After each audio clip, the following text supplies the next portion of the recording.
I'll do. All right. So what's up, everybody? It's the Arty 84 show live here from quarantine, almost a year in prison. And as always, to the left of me, Adam the Mallet from his isolated location, uh, Pots Unknown. Like he likes to keep it into the Mallet Cave. In the bunker. He's up in Bangor, Maine, in some bunker in a cabin somewhere in a city that has no name out in the distance. Well, would you put the bang in Bangor, Arty? I did put the bang in Bangor. I might have conceived another child in Bangor. If it all worked out well. Maybe the weather and the sunset had something to do with it. We do have a guest tonight. Comedian Rob Crean will be joining us shortly from his whereabouts, since we don't have guests in studio anymore. And further back, I did spend the weekend in Bangor, and it was an interesting place to be. I'll put it that way. Very interesting.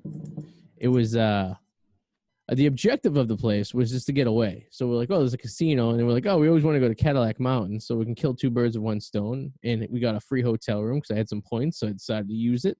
And we went to the hotel. It was beautiful, brand new hotel, and the restaurant in the hotel was quite nice, very delicious food, very nice. So we had dinner, and we were like, oh, let's walk across the street to the hotel, to the casino rather. And it's a casino that you have been to several times. Been a few times, yep. And it was like getting into prison, essentially. We got into the lobby, and there was like a line like 40 people deep. And I'm like, this is the line to get in the casino. And it was like there's one person checking people. And then there was a big sign that says only allowing 200 people in at a time. For a casino, that's very, very little, right? It's Saturday night. It's like 7 o'clock at this point. Now, mind you, the casino closes at 9. So we waited in line for like 45 minutes, and I looked. I go, it's like 7:45. I go, once we get in, the casino's only gonna be open for a half hour.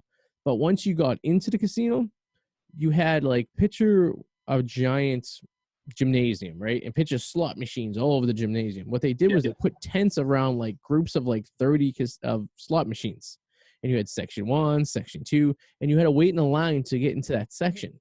So once you got into the casino, you weren't really in the casino. You had to wait in line into a pod section, which the lines we seen for the pod section had to be about 50, 60 people deep around the corner. Because I think they were only allowing like 10 or 15 people in each pod, 200 people. So it made no sense because basically what it did was the idea was to social distance. So to do so, what a smart way would do is maybe put plexiglass between the slot machines or maybe shut off the middle slot machine, right? So people could still circulate. Yeah. So all they did was cram a bunch of people in the lobby on top of each other and a bunch of people in the middle of the casino waiting in line to get into the pods. So social distancing was not being practiced whatsoever. So it was counterproductive. So, I mean, because the wind in Everett, what they did was they just put plexiglass between the slot machines, right? That's logical. That makes sense. So people could still move around and distance themselves. Once you're in this confined hallway, it was literally a hallway that was 6 feet wide, full of people. So it's like, well, that's the whole situation's right there just fucked. So yeah, you're cramming everybody together still. Yeah. So I said, fuck that. So we left, and we took the $200 we were going to spend on slot machines to the bar across the street where we were just at. And we were like, this is great because our hotel room is directly above this restaurant. So when we get a little sloshy and they kick us out, we just have to jump on an elevator and we're in our room. And we did so. We got she said, I'm not getting drunk. That was her keyword. I'm not getting drunk tonight because I don't want to be hungover the next one. And I said, that's fine. So 3 espresso martinis later, she's on her 4th. And she's drunk. And I said to her, I go, I didn't think you were going to get drunk tonight. And she's like, I lied. I go, okay. At least you're honest. But we did have to wake up at like what happened? Comcast. I fucking hate Comcast. Can you hear me? Yeah, I can hear you. Comcast is a motherfucker. God damn it. This is fucking ridiculous. Like literally. Yeah. Fucking.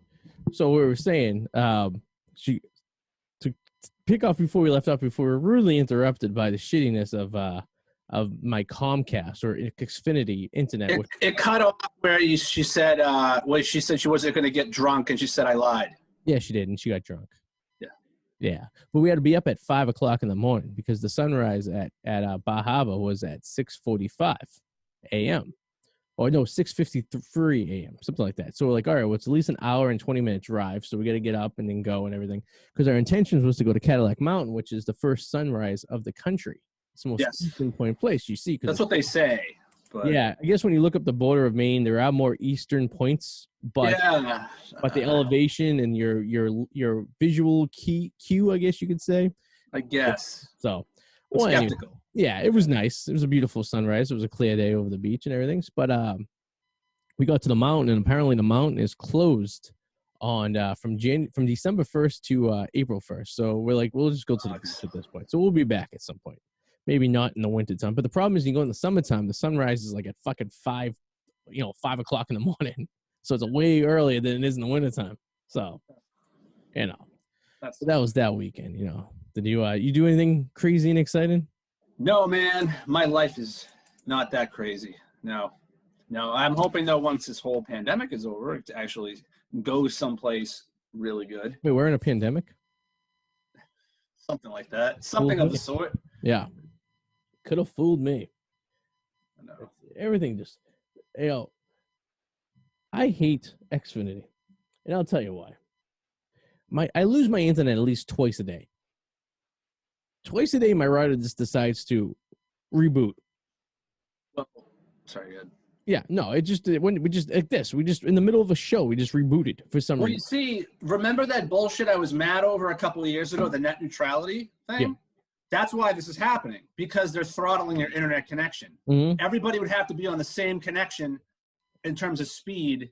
And bullshit, if they say they're not limiting it, they fucking are. Yeah. Right? Do you have the most premium package? Probably not. Do you? Probably it's like a tier below. Yeah, see, they're trying to get you to upgrade. That's what they're trying to do. So they're throttling your package. Yeah, because I like twice a day, I'll look at my security cameras. I'll get alerts that my internet's off, and then the cameras have to reset. So like this happens like during the day where, like, for example, yesterday we were working from home. Everything went out around noontime for about 15 minutes. Like the show, everything just went out for like 5 minutes. And it's like, I look at and just like resets for no reason whatsoever. Since we lost the net neutrality battle. This is the direct result of that. Who do we blame for this net neutrality battle? Because I want to go and write him a pretty strongly email. I forget his name. He resigned recently, though. I don't know. I will say Trump did appoint him. Yeah. What was the reason for this net neutrality? Oh, I forget his argument. No, we canceled it. We used to have it here. Okay. Like, we all had to be at the same speed, but now, what the fuck? I forget the argument. It upsets me greatly. Very upset with the situation. And if you guys are watching us on Facebook Live, sorry for the minute that is absolute nothing. Just fast forward and you'll be fine. I guess you already watched it, so rewind and fast forward, I guess you could say, if you want. That would be good.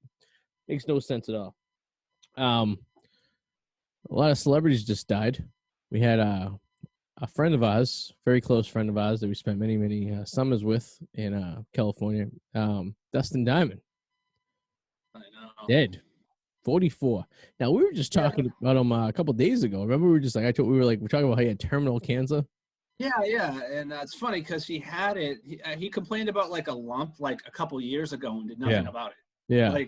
But I mean, I'm not celebrating his death or anything, but like, it's not like he's like stabbed somebody a couple of years ago. Like, he's not exactly a model citizen. He wasn't exactly a model citizen. That's correct. He was he was a man of demons. I guess that happens when you're a child celebrity, I guess, and then your whole stereotype of a character is a nerdy guy, with a Jew-fro that you really can't ever really bring out anything, But what pisses me off, though, you have all his former castmates who probably, most of them, I know a few of them have, but most of them haven't spoken to him since the fucking show ended, who are like, oh my God, you were like such a comedic genius. Well, fuck you. Like, you didn't give a shit. You think these friends would be nice and maybe give him a role on their new, the many versions of Save for the Bell that have come out over the years. They never included him. He just put him off. He did. I did have that movie. Remember, or that tell-all book and Lifetime movie about all the shit that supposedly went down. Yeah, which ended up half of it being like wrong or like not right, like made up, because it was probably. Like it was proven not true by several sources that he was just making shit up as this thing to make the story, pretty exciting. I feel like to Saved by the Smell. Then he came out years later and said he was a stunt double. It wasn't really him, which I thought was something like that. It looked exactly like him. I wonder if the fact that he didn't get the lump checked out was maybe because he couldn't afford to.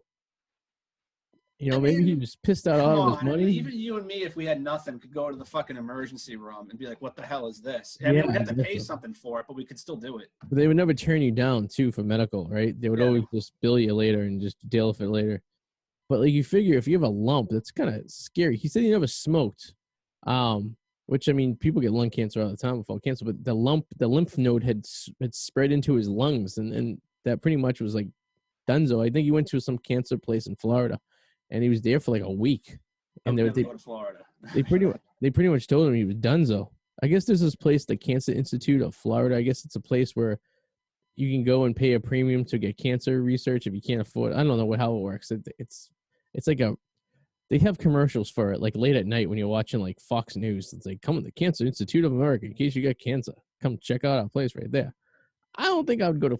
I've seen too many people die in Florida who are old. I don't know if you would think they would have the most top notch medical since all the old people down there. Yeah, they have like the worst. Like The worst. I have my family has friends who live down there, and they make their appointments up here. Oh yeah, Like they fly home here to go to a doctor rather than go to one in Florida. They won't go to the emergency room with a paper cut. My grandfather was killed by a Floridian doctor who, after he had a stroke, they gave him this like blood thinner medicine that ended up drying out his kidneys and killing him from a kidney disease.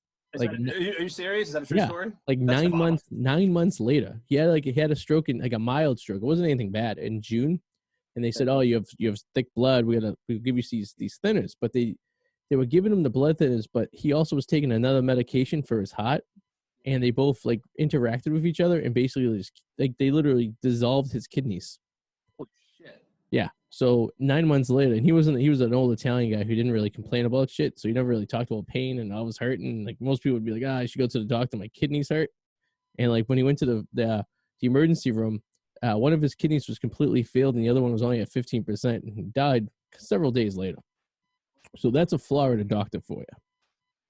And that was only 10 years ago. So, well, I know Florida is like one of the highest states for overprescriptions. Like they overprescribe. Well, how many pill poppers are down in Florida? You know what I mean? Yeah. Or how about the fact that like they are so desperate for medical people down there because there's so many old people, they literally just hire you out of like a community college to become a nurse down there. What? I'm going to, you meet a girl. She was like an ex-stripper. You meet her at some like dive bar in Fort Myers Beach. She's like, I used to strip, but I'm going to be working at the hospital. I'm giving needles to people. I'm what do they call it? A nurse practitioner? You know? Oh, yeah. Yeah. Well, those are the ones that actually make decent money. I'm thinking of the medical assistants. The medical assistants are like bottom of the barrel. Yeah, that's what I'm thinking of. You know, some girl, you meet some girl at the bar, right? And she's like, yeah, I'm a nurse. And like, yeah, I'm going to lead this nurse. You know what happens? They make a year. And then you get halfway deep in her.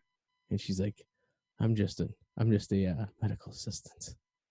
Oh, so when net neutrality was repealed, they were worried because many consumers argued that once the rules were scrapped, broadband providers would begin selling the internet in bundles, not unlike cable television packages. And they want to access Facebook, Twitter under a bundling system. Getting on those sites could require paying for a premium account. Another major concern is that consumers could suffer for pay-to-play deals.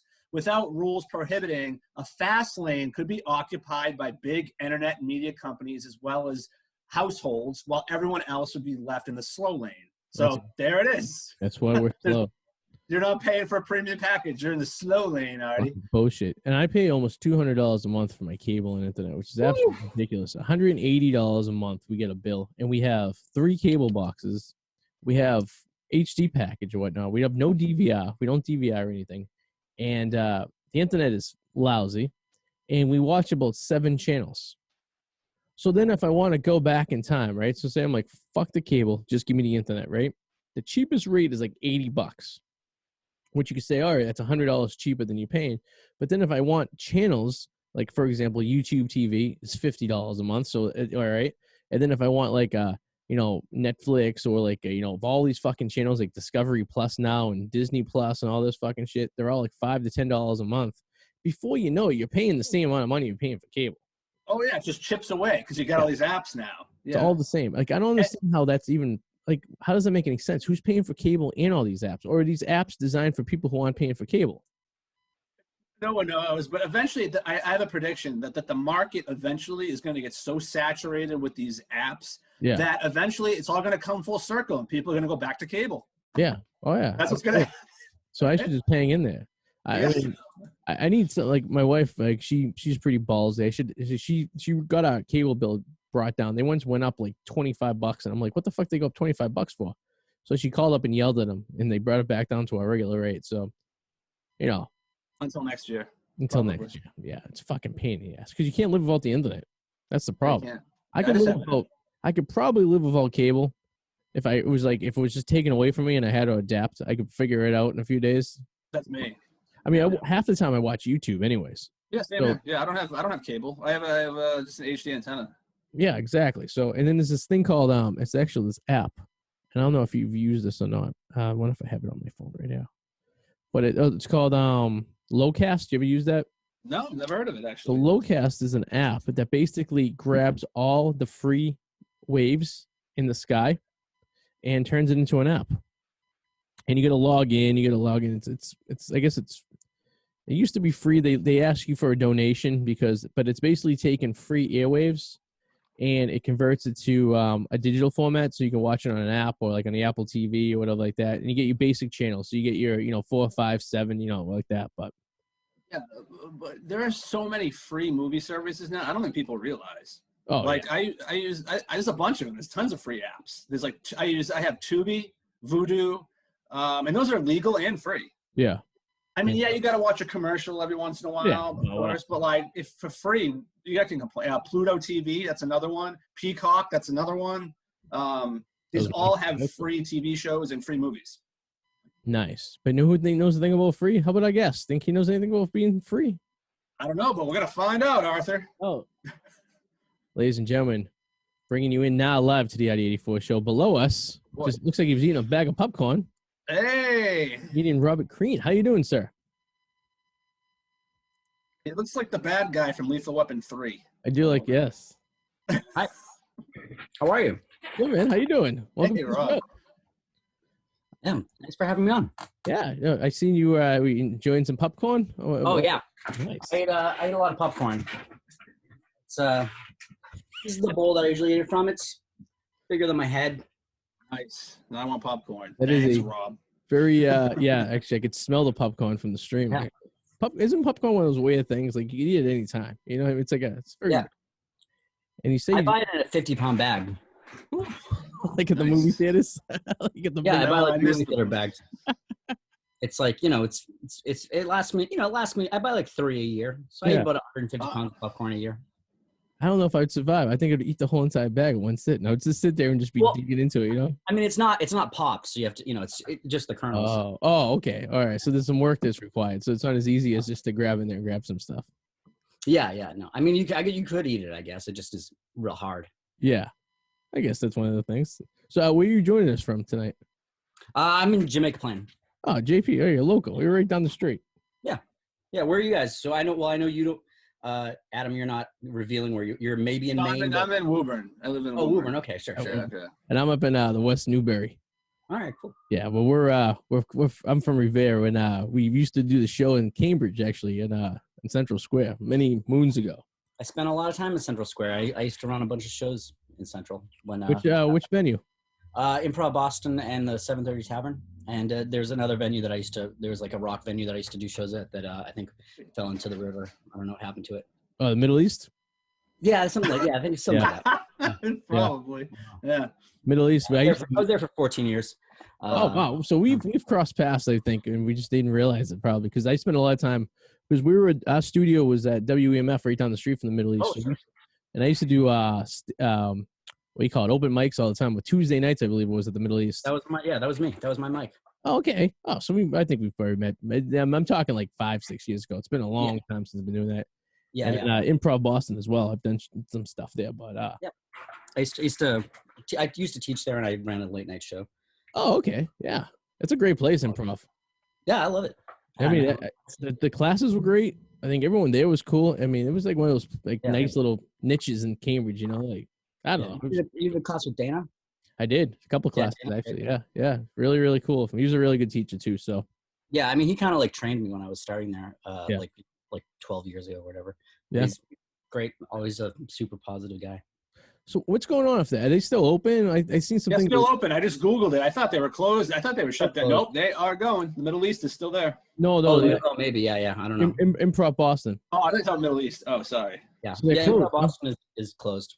Jesus. Yeah, I seen some. They were having like right before COVID hit. They were trying to like kind of save it or something like that. And Yeah, the COVID was what did it really. I mean, you know, it's a nonprofit theater, so it always was kind of struggling. Yep. But they were doing fine up until the pandemic hit, and then you know, it's just really hard to get people to sign up for like Zoom classes and stuff. Yeah, it did take a couple of sessions, I think, for me to figure out how to do a Zoom class. So I think I can do a Zoom class well now, but just, you know, there's just not enough interest, unfortunately. I feel like comedy. I mean, I don't know if you've tried doing any Zoom stand-ups. I've done a couple and they were terrible. Yeah. But it's comedy is one of those things where you need reaction, you know, and I don't know, you need people there, you need to read the crowd, you need to feel and then when you're doing it, like, you might as well just be doing it into a camera. You need to feel the laughs, you need to feel the boos, you need to feel you need to feel it, you know. It's and you can't get that. It definitely is different. I mean, it's definitely not the same, you know. Yeah. But it's I don't know. I mean, I try to do at least a couple of Zoom shows a week, try and like stay active and not like, you know. But it's definitely it's different. But I like it. I do, you know, I do a Zoom mic every Tuesday. Yep. It's pretty fun. My roommate Angela does a Zoom mic on Sundays. That's really great. Mm-hmm. You know. Now, so what's your setup for this? Because do you have like a screen where you can see everyone and then you can kind of work from it on your little mic setup? Like, how do you get yourself like in the zone? I mean, it's pretty much just like this. It's very loose. It's different. I mean, it's not the same. It's definitely a lot more especially as a host. Mm-hmm. It's a lot more conversational. Like my hosting style was always pretty riffy. Like I would never do like bits in between people's sets. I would just kind of comment on what other people said.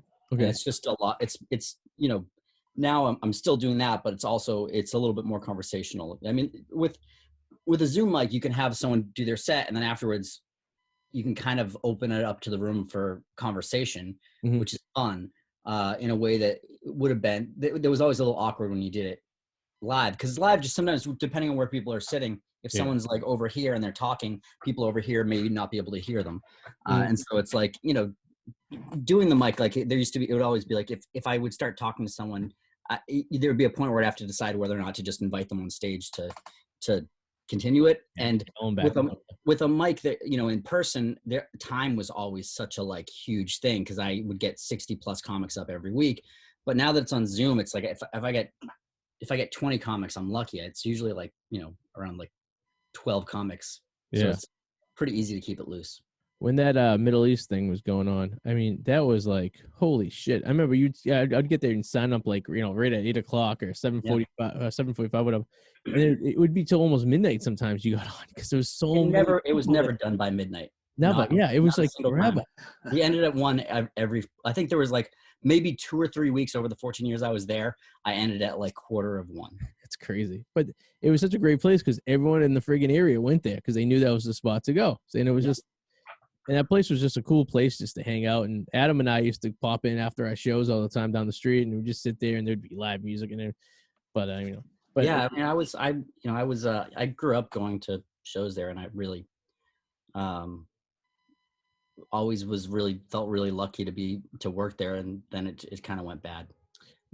It's too bad, because like anything, and pretty much where that's located and because I know that I think they're knocking that block down to build some fucking another development.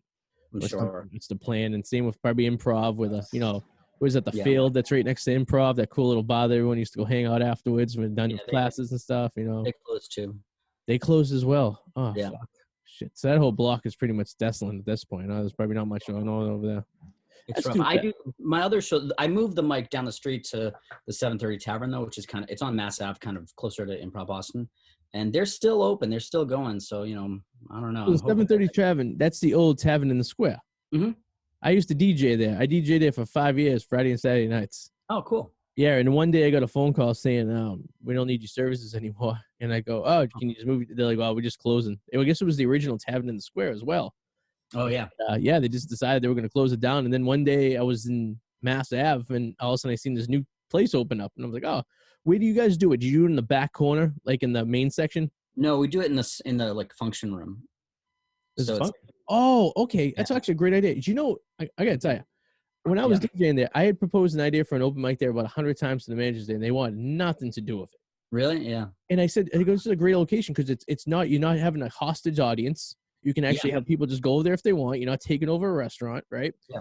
And I go, it's a cool little room. It's a perfect, intimate little, it has a brick wall in the back. You could probably, hold like maybe 20 people if you really wanted to. You could pack it up a little bit more, it's because they used to do the friggin' the paint shops over there. They used to, all the middle-aged women would go and paint pictures and shit. Yeah, drinking paint. Yeah, fuck it.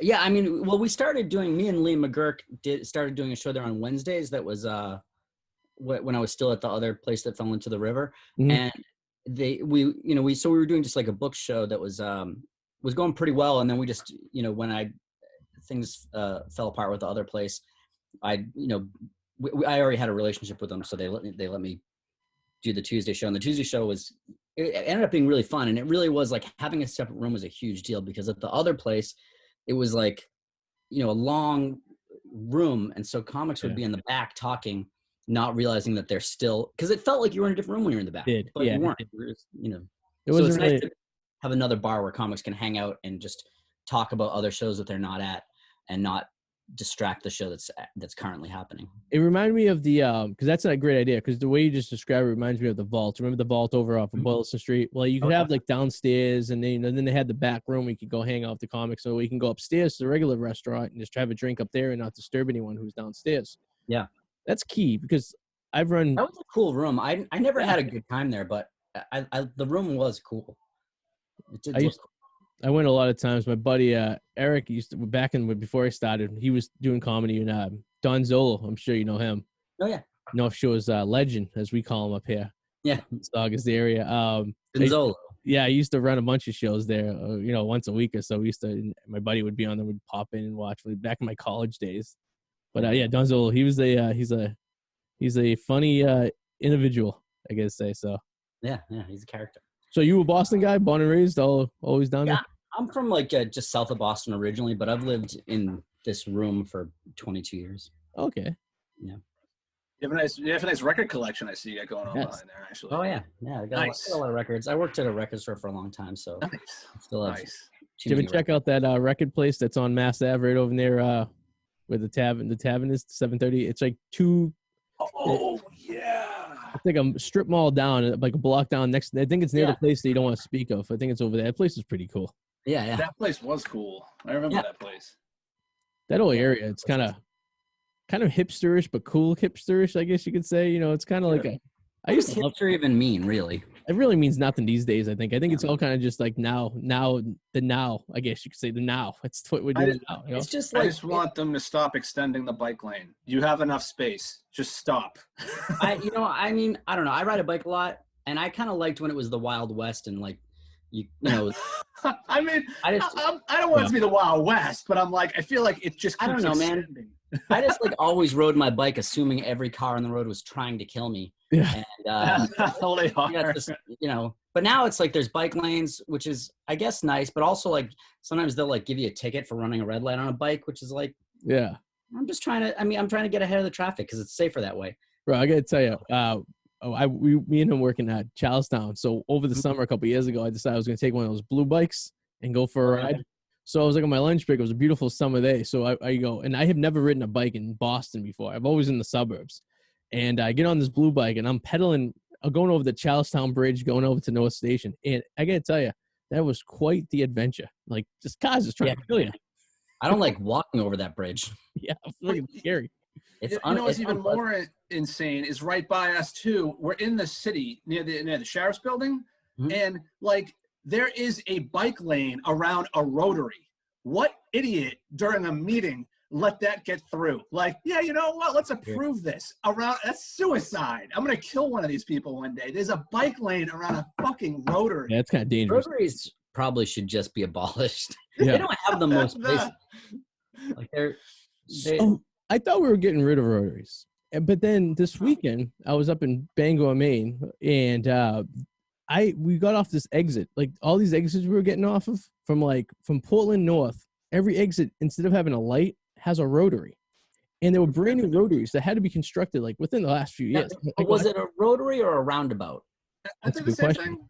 No, they're different. A rotary you enter at an angle, whereas a roundabout, they have roundabouts all over the world. Roundabouts is like, you know, it's like spokes, you know, so it's like, you know, it's a circle, and then there's, you know, like looks like a sun that a really stupid child drew.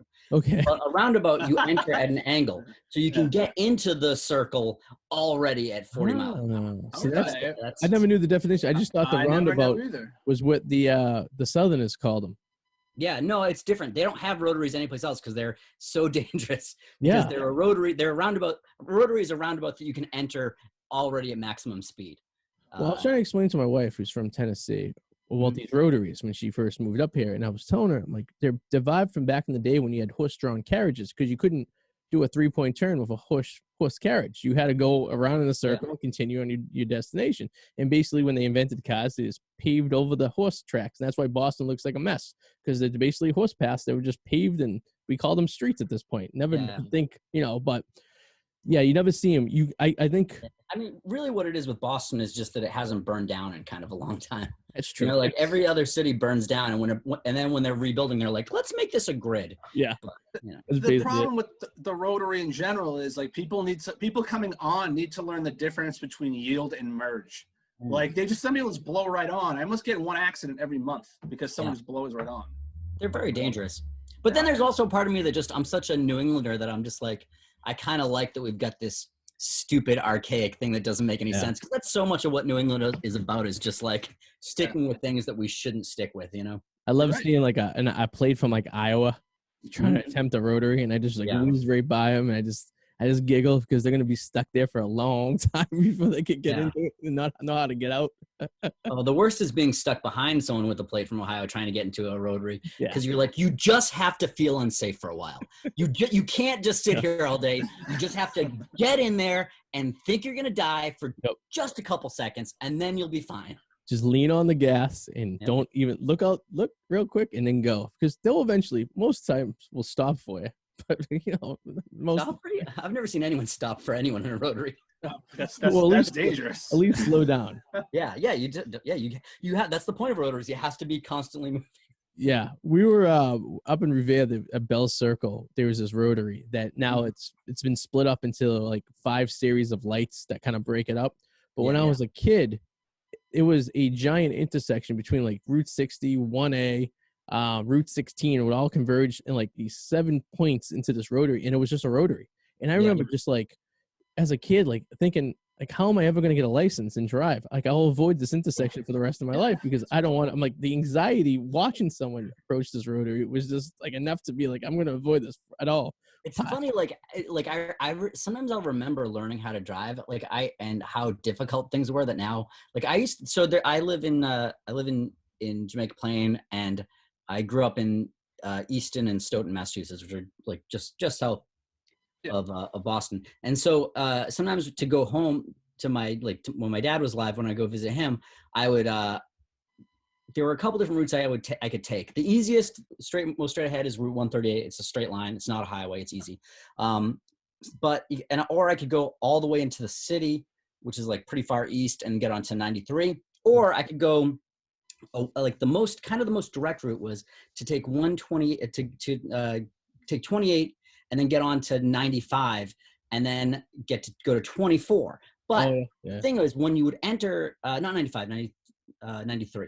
When you enter 93, you would enter, you enter on the right side, and then you have to get off 24 on the left side, and it's about maybe a quarter of a mile. Yeah. So you get on, and within like maybe 6 seconds, you have to merge over 4 lanes.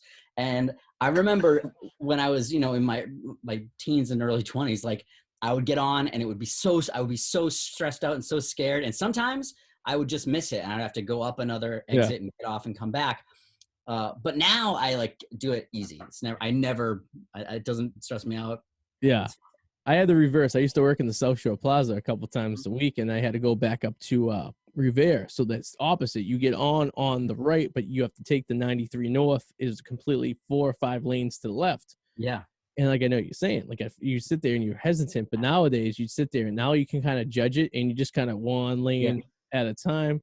And my first time my wife seen that, she's like, how are you gonna make it? It's only like a half a mile. I go, you feel your way over. And she's like, you kind of. That's the best way to explain it, though. Yeah. You just kind of wedge your way over. And she goes, what happened to you, miss it? I go, well, then you just get off the next exit, like you said, and you turn around and you come back that way. I go, but that's the only way you can do it. I go, cars know that you're trying to get over. So if you're aggressive enough, hopefully the person behind you will slow down and allow you a little bit of ease to get in there. But if they don't, then you just got to kind of. It's so weird. Sometimes people will speed up so you can't get over. Assholes. That's what they are. Yeah. Assholes. So weird. Crazy. Like, I see what you're trying to do. Yeah. I'm going to stop it from happening. And then they'll cut you off and go right. Yeah. You do that? Oh, man. I always try to be conscientious on the road. But sometimes it's hard because people are stupid. So you've been a JP for so many years at this point that you've seen a complete turnaround at this point. Because I remember as a kid, JP was kind of an area that was cheaper. Yeah, it was cheaper, but it was in the process of being, I guess, redeveloped, I guess, or turned around. Yeah. I mean, I don't know. I don't necessarily think that that's great. I always liked the neighborhood. I always, it's definitely. There's more dog bakeries now. So if when I first moved here, if you wanted to get a pastry for your dog, bakery. Yeah, they exist. You just couldn't do it. You'd have to leave the neighborhood. Yeah. Now, if you want pastries for your dog, easy to get. Yeah, it's coffee shops and dog pastries. It's an animal that eats its own shit. Do you really think it cares if it eats at a gourmet like at a bakery? No. Some people do care. I've listened. You're correct, 100% correct, Adam. I've given my dog his typical food he gets every morning, and then sometimes we'll go to the little dog bakery. We'll get him a cake for his birthday, and he enjoys the dog food he gets every morning just as much as he enjoys the cake he gets, and there's no differentials. One's fine, but I don't have a dog, but I did go into the dog bakery. And one thing that they had that I thought was pretty funny was they had it's like kind of like a rawhide type thing. It's in a twist, and they call it a pork Twizzler. It's like the second least popular flavor of Twizzler. Yeah. After black licorice. Yeah. Absolutely disgusting. Yeah, the dog bakes. Yeah, so I guess a lot of people agree with you when I ask them that question about neighborhoods they live in now that used to be kind of like I could say rugged. More of like kind of a unique area of town, whatever, I don't know. I mean, yeah, it was, I never felt unsafe, but I don't know. I'm like a guy. I don't know. I've definitely been attacked way more in my hometown than I have been. Really? In JP. Yeah. I know Stoughton's a little rough sometimes, right? What time of the year you out there? I don't know. I never felt unsafe here. I guess one time someone did, try to rob me, I guess, when I was probably like 20, and I was going, this will give you an idea how long ago the story happened. I walked, the train station is about a block from my house and there's a mailbox there. So I was walking down to the mailbox to mail my utility check. So that lets you know how long ago the story occurred. And I just gotten money for all the utilities for my roommates and wrote a check. And so the money was still in my pocket. So I just happened to have like way more cash in my pocket than I would ever have, because I just didn't like take it out of my pocket when I wrote the check and put it in the envelope. And so these like 2 kids come up to me, and they're like, they just kind of like rushed up to me and they were like give me your money. And normally I probably would have just been like, okay, but I just had too much money on me. Like I just couldn't afford to lose that much money. So I just was like, no. And then one of the kids said, don't mess with me. I got shot 5 times. And I was like, well, you should go to the hospital. And then the other kid said, come on, man, let's go. And they both ran away.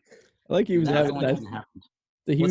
I like how you advertised that he was shot. Like it's not like he shot people 5 times. He's been shot 5 times, which I don't know. I'm trying to think of how much money I would need to have on me, because my natural instinct would be yes to give it. I don't want to get stabbed, and I'm trying to think of how much money I would need to have on me for me to actually be against this. Like, I was so poor at that point that it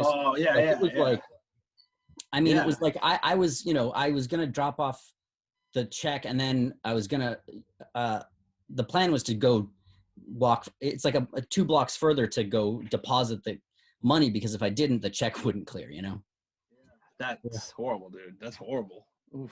Those situations definitely. I remember one time I was in Indianapolis and I was leaving a strip club at 3:00 in the morning, and I had the same thing. Some guy walked out of the bus station that was across from there, and I'm by myself, and I'm like, and I can hear him yelling at me, and I started walking fast, and I crossed the street, and then he started across the street. So like fight or flight kicked in for me. I was like, I don't want to deal with this guy right now. So I literally put my head down and I ran as fast as I could.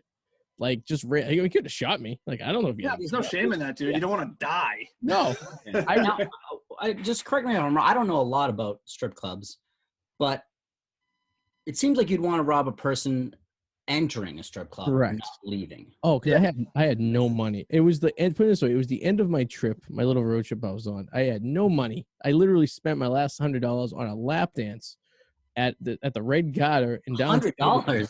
And is that how much a lap dance cost? Well, please do tell. That's one hell of a lap dance. Here's the deal. I was hoping there was some extras involved, but apparently I didn't get the memo that they don't do that there after she took my $100. So sucks. Yeah. And the whole reason I went in there was because it was the only place that had the Celtics Orlando Magic Eastern Conference Finals game on in the entire city of Indianapolis. And I watched it on a 13-inch TV. And then it really sounds like just a sort of an updated version of reading Playboy for the articles. Right, it was for basketball. Babe, I had to watch the basketball. Bro, that's right, true. The game was over. The girls kept coming up to me like, I'm here just to watch the game. And there's this little TV. It looked like a closed circuit TV, like when it was like, and I'm like sitting there and it's like all staticky and everything like that. And Are you old enough to remember like bus station TVs? It was exactly like that. Yeah, exactly. And then the Celtics had lost, and I was just kind of bumming out. So I'm like, all right, I guess I'll just hang out in the strip club for a while. And I was like, all right, it's my last day of vacation. I'm flying out tomorrow. And I sat there, and this girl was very, very convincing that she liked me. And then next thing you know it, I was hitting the ATM, my last $100 of the trip. And so basically the guy would have basically got a credit card that was over its limit already. An ID, which would have been more of an inconvenience for me because I wouldn't be able to fly the next day. But that was about it. It would have been a very, very wasteful mugging, if you will. But I remember being scared out of my ass. I was so scared. I remember just running, and I could see my hotel from a distance. And I just ran, and I got to the lobby of the hotel, and I was like, holy shit. I'm like, that was like the scariest moment of my life. Are you convinced that the guy was definitely going to try and rob you? No. Well, the only reason I was convinced was because he was following me, and then I crossed the street, he crossed the street, then I crossed back, then he crossed back, and then I started running, and then he said, hey, get back here, white boy. So I was kind of, I 99% chance he was going to mug me. I mean, he could have. I love the idea that he's behind you, like, you dropped your wallet. Yeah. He might have just wanted directions, but at 3:00 in the morning, maybe it was 3 p.m., I probably would be like, yeah, sure. Because I've talked to bums before, like in the middle of the day, like in Central Square, and had conversation with them. But I don't think I would do the same exact thing 12 hours later. You know, it was like 2:00 in the morning. I don't know if I'd be so open to help this person out because it's just dark. Nothing good is happening at that hour. Nothing good. No. 2:00 in the afternoon, I figured there's enough people around, so if stuff goes down, maybe I could at least get a witness here. Yeah. But it is scary though. I've definitely run from people before. I mean, you have to, right? I mean, it's like it's your natural instinct sometimes. I'm a small man. I'm not a fighter. Yeah, and a lot of most of us, I don't think are fighters. I think deep down, none of us want confrontation. Some of us act like we do more than anybody else, but we're hoping that like they'll just back down. Like, I know people that want it. No, they say that. I don't think anybody truly really does, though. I think some people do. There's exceptions to every rule, but I think for the most part, people might act like they do, but they really don't. They're just peacocking. That's what I think. I don't know. I guess people want to fight that they can win, you know? Yeah. So I've definitely I've been attacked a few times, but I think it's because like people look at me and they're like, no threat. but I really feel good if I just pound this guy. I would just laugh right now. I'm like, have you ever dude, got I'm any, 38. I'm not What's fighting that? anybody. have you Oh, ever yeah. got any aggressive hecklers like at a comedy show? Like anyone who was like physically wants to like fight you after the show or something like that? Yeah, definitely. Yeah, So I mean, at the mic, that mic that you used to go to, yeah. happened a lot. And like, so how do you like diffuse the situation before it gets? Well, like, the thing about that situation is like, I'm hosting this open mic, and people show up and they're just like, oh, it's an open mic. They don't really think much about it. Like they don't realize that like I'm there every week, and everyone in the room knows me, and I'm the person that's like putting in this work to get them on stage. So like, I like. One time a guy threw a full glass of beer at me. Well, who was coming from EMF, the guy that did it, but he just like threw an entire like pint glass of beer at me, and luckily the glass didn't hit me, but all of the beer did. oh Jesus! And and that was like pretty quick, escalated pretty quick, and got violent almost immediately. But every other time that like someone's threatened me, I've felt pretty comfortable there, because it's a room full of like 22-year-old guys that like me and are also 22, so they're just like, I want to fight, Yeah, all that testosterone was raging through their body to beat someone up. Yeah, it's just so I've been threatened in Maine and felt scared. Really? Yeah. Like, I've been to shows, not performing, but like as a spectator, and I've seen like audience members just get to that point, especially in the Comedy Cellar down in New York. It was a typical place. Almost every time, because I always go see like the late show, like the midnight show, and you get a bunch of like drunk, like meathead New Jersey, Sopranos looking guys in the back, and then they won't shut their fucking mouths, and they just going off, causing a problem for everyone in the place and everything. And then when they're told to stay quiet, they're going to be removed. They get very aggressive and very like hostile to the host or the comedians on stage. And I truly believe like interrupting a live performance like that is like one of the rudest things you could fucking do. Like even like, I don't know why that bothers me like a lot though. Like it's just extremely fucking rude. Like you're bringing all the attention isn't supposed to be about you right now. It's supposed to be about the people on the stage. And here you are directing attention towards you. Like that just fucking pisses me off. I get it. I mean, I get why it shouldn't be encouraged, but also I always like when it happens. Well, if you got something to throw back and you're ready to go, locked and loaded, then you can have fun with that. Yeah. Well, I mean, I'm not even like aggressive about it. I don't know. I like when something unexpected happens. I like the live aspect of comedy. I like when something that I like when something happens that I have to react to, and that pushes me to like think on my feet and be in the moment. There's a line there though. You don't want them throwing glasses of beer at you. I don't like that. There's a line. Appreciate that. Yeah. And it definitely like there's a lot of different types of heckling, and there's like the type of heckling where it's like someone just like making noise or something like that, and then when you try to engage with them, they act like it wasn't them that did the thing. Yeah. Like, oh no, I just want to talk. What were you saying? Yeah, they chicken. And they just like, and then you're like, all right, well, I guess I'll go back to my joke then. And then you start to go back to your joke, and they're like, woo! And you're like, well, you're just like purposely throwing me off my rhythm, but not giving me anything to actually work with. Yeah, that's frustrating, but people suck. But I like what you said though. At least like when someone's heckling you, like majority of the crowd's gonna be on your side anyways. So you can say whatever you want, or just well, especially at an open mic that I'm hosting, Exactly. But I've definitely seen comics on shows that they weren't hosting,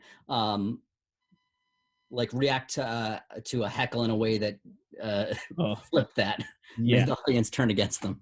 I was actually at one in Boston at the old Comedy Connection in Faneuil Hall, and someone was heckling a comedian. I don't remember who it was. It was like 15, 20 years ago, and he was a New York comedian, and the guy was just heckling in the back, and then the comedian just lost his mind and just started like shitting on Boston.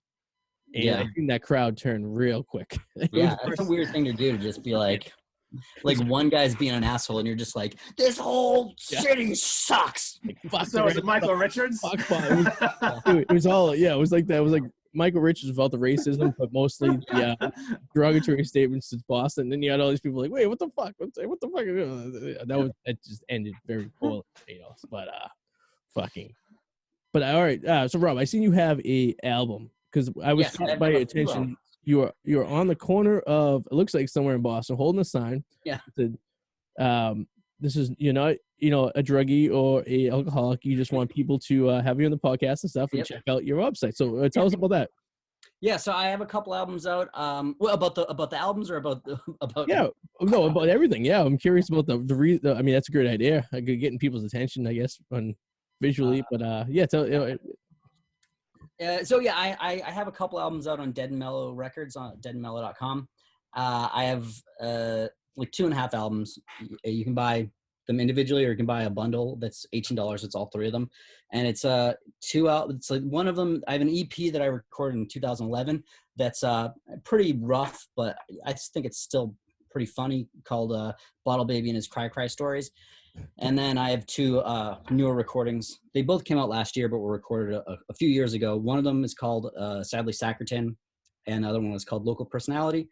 Sadly Sackerton is pretty sad, as is Bottle Baby and His Cry Cry Stories. And then Local Personality is just, regular stand-up comedy jokes. Yeah, that's cool. I like the idea. Where'd you come with the idea of the, I was going to say, how do you get them the idea of the cardboard box and having people give you attention? But I guess you could just drive through any neighborhood in Boston and see someone with a cardboard. Exactly. Yeah. I was driving home. I was in Mattapan and I saw a guy with a sign. And I was like, oh, I should do that. Yeah. Did you grab a lot of attention? Did you get a lot of street people popping in, just seeing your sign? Absolutely not. I mean, I did it. That's in front of my house. So okay. I'm on the 4 corners. I live in a corner, and those are the 4 corners that are outside my house. Yeah. And I was, I made the video to make it look like I was out there for a while, but I probably shot the entire thing in like 6 minutes. So I don't think I got any attention. But a lot of people have watched the video, which is really the main reason that I did it. That's the key anyways, is the visual. Yeah. So people see it and they're like, I was scrolling through the other day and I was like, oh, that's interesting. Yeah. Yeah. I mean, that's one way to get people's attention, I guess, like that. So yeah. But hopefully it works out for you. Hopefully you grab some attention and yeah, I just, I wanted to let people know that I wasn't going to use the podcast money to buy drugs or alcohol. Yeah. That's sweet podcast money. That's a funny thing. Rolling. Yeah, rolling dope. You don't want to be one of those scammers who are taking all the money and, So we were just talking earlier before the show about Dustin Diamond, Screech, who you're familiar with, who towards like the mid of his career decided to do stand-up comedy. Are you familiar with any of this at all? I never heard him. Did you hear his stand-up comedy? I didn't. But over the course of the days, I've been hearing stories from other comedians he was basically like a guy who had no material, but he was kind of just headlining shows because of his name, and some comedy clubs liked it. Yeah, I mean, I think that's fine. There's so many people that do. There's like tons of like wrestlers that do it now. Yeah. So I was going to ask your opinion on that. Do you feel like you're being sidelined by these non-comics, or do you feel like I think anything that can keep comedy clubs open is good. I think, first of all, it's like if the person is smart at all, they are probably paying stand-ups to help them work out material. Mm-hmm. And maybe they aren't, and I think those shows are probably really entertaining. Yeah. And it's kind of like, I'm sure it's not exactly stand-up comedy, but it's people that have interesting lives, I'm sure, telling interesting stories about their lives. It's probably pretty engaging. And yeah, I mean, I don't know, man. If Mick Foley wants to headline a comedy club, I'm not like, oh man, but that could have been going to Bobby Kelly. Like, I'm like, well, that's great. They can have Bobby Kelly next week, and usually they also will have an opener and stuff. So it gives the other comics work, and it gets the host and the feature get to perform in front of a sold out crowd that's excited to see a celebrity. Yeah, I think it's great because it's still bringing attention to the show that you're a part of. You can still, exactly. It's great. Yeah. Mick Foley's probably a bad example because he's like unusually likable. Yeah. But there's like other, I don't know, if like Steve-O is doing a show, great. Have fun. Go see. I would go see Steve-O if it was free. Nick Foley would definitely sell at the Kowloon Comedy Club because the WWE loves the Kowloon after their shows. It's a really? thing to go. Apparently, after every time they do a show in Boston, like a Raw or whatever like that, a lot of the wrestlers will go up to the Kowloons and hang out in the lounge and drink and because I guess it's like the son of the owner of Kowloon's, Andy Wong, is a huge WWE fan, and he just brings him up there and he caters for him. And for years, this has been something that's been going on. And with Cena, obviously from this area up in the North Shore, he stops in there all the time and stuff. So if there's ever an event in Boston, go up to the Kowloons afterwards, and be sure to see a wrestler or two. Yeah.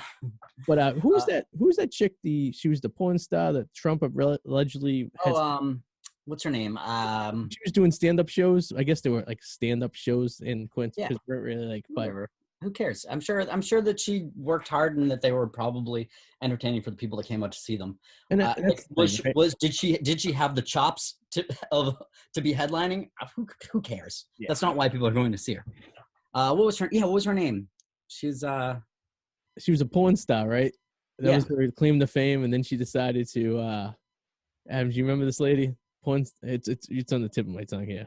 I know exactly what you're talking about, but I can't think of her name. She was in the 4-Year-Old Virgin. There's a porn chick in that? She's she's got a cameo in it. Oh, I don't know. Oh, Stormy Daniels. That's it. Stormy Daniels. That's it. Yes. All right, that's interesting. I was just curious about a comics perspective on of people who aren't technically branded as comics taking shows and stuff. Because I've heard over the last few days, I guess, just because of the whole Dustin Dime thing, and I was hearing different comics, different point of views on their opinions on it. But you made a good point. I mean, it does help the opener and the mids, and it helps the venues to stay open. It brings money in, I guess, so. Yeah, I'm not against anything that's helping comedy clubs stay in business. Yeah. So back on the Improv Boston real quick before we have to wrap up. Is there do you know of any future for it? Is there any, are they planning on doing anything? Or? Well, I mean, I think it's too early to have plans because we're not out of this, I mean, I think that, Improv Boston is technically still a nonprofit organization, but they're just dormant right now because they can't afford to keep running because there's nothing bringing in money. So, but I'm sure once the pandemic ends, if it ever ends, which it might not. Who knows, right? Yeah, I mean, I don't know. I was just on their website and they have a message up. They said Improv Boston organization will remain intact with a small office space storage in Central Square. The hope is by June we can revive the same spirit the theater captured nearly 40 years ago, performed in downtown Boston and small venues in Somerville during the 80s and 90s. So there you go. So I mean, but I'm sure they're not. I can't imagine they're looking at spaces now because probably not. It's still it's still too early. Yeah. But they did have to they dismantled the space on Prospect Street, and it's a bummer. I spent a lot of nice moments in that place, on stage and in the audience too. It's just sad to see something like that go. I'm sure for you as well. It's just it's tough. Yeah, I mean, it was that was a big source of my a lot of my income came from teaching there over the years, and and it's I just always had a great time there, and everyone I've met so many cool people there that and I don't know. Well, I've taken a lot of classes there. I've taken a lot of improv classes and sketch classes there. Yeah. It was always fun. Well, I'm thinking once all this stuff is said and done, hopefully in the near future, hopefully sooner or later, people will just be wanting to go back out and see comedy, and maybe there'll be a little bit of a renaissance in the near future for all this, hopefully, right? I hope so. I mean, I'm skeptical just because I think I don't think it's ever going to go back to normal. I think it's going to be, we're going to have to keep wearing masks and being distanced and stuff for a long time. Yeah. And it's going to make, I don't know, profit margins were already so tight with running shows that it's I don't know if all of a sudden you have to try and operate with, reduced capacity audiences. I don't know how that's going to be profitable for anyone. Yeah. So just wanted to bring it down to a real low note to end the podcast. Really I wanted to just remind people that you can get my album, Sadly Sacritan. It's an extremely depressing stand-up comedy album on deadmellow.com. There you go. Well, Rob, thank you for joining us tonight at short notice. We really appreciate you coming in. It was nice talking to you. Yeah, thanks so much for having me. I really appreciate it. Guys, everyone out there, check out Rob's albums. Go to his site. Support local comedy. Let's bring this thing back in 2021 and make it a fucking crazy comedy scene back here in Boston area, because that's we all need a laugh, especially after the last few years we've been involved into. So. Awesome. Well, thank you very much. Stay in touch. We'll talk to you soon. Yeah. Thanks so much, guys. I'll see you later. See ya. Have a good night. Take care.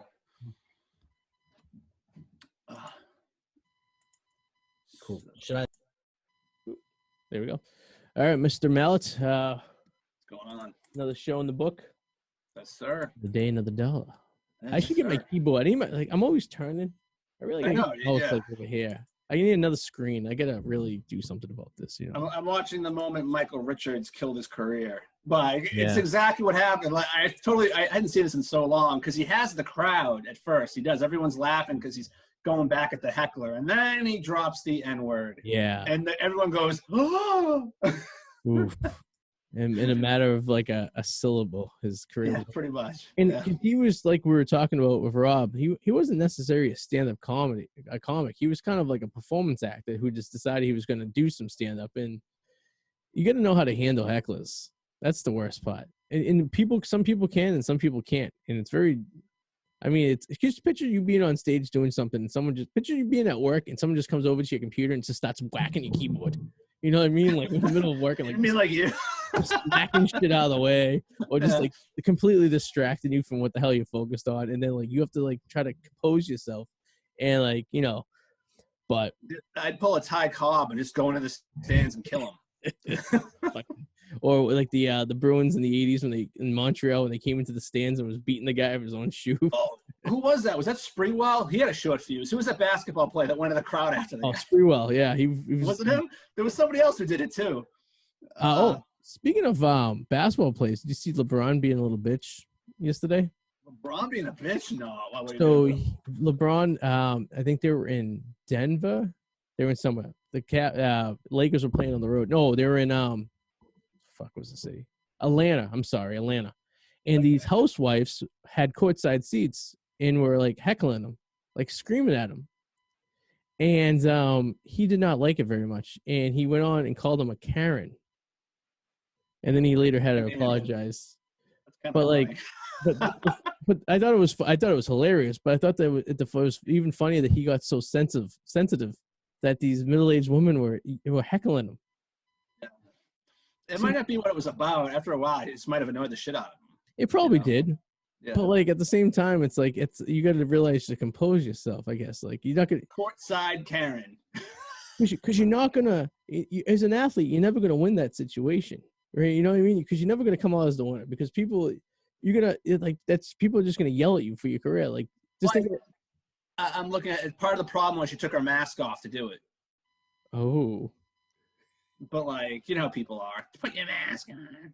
I'm surprised they even have fans down in Atlanta. I was more fascinated by that. Yeah, that's true. Yeah. No. But you put your mask on. Come on, LeBron.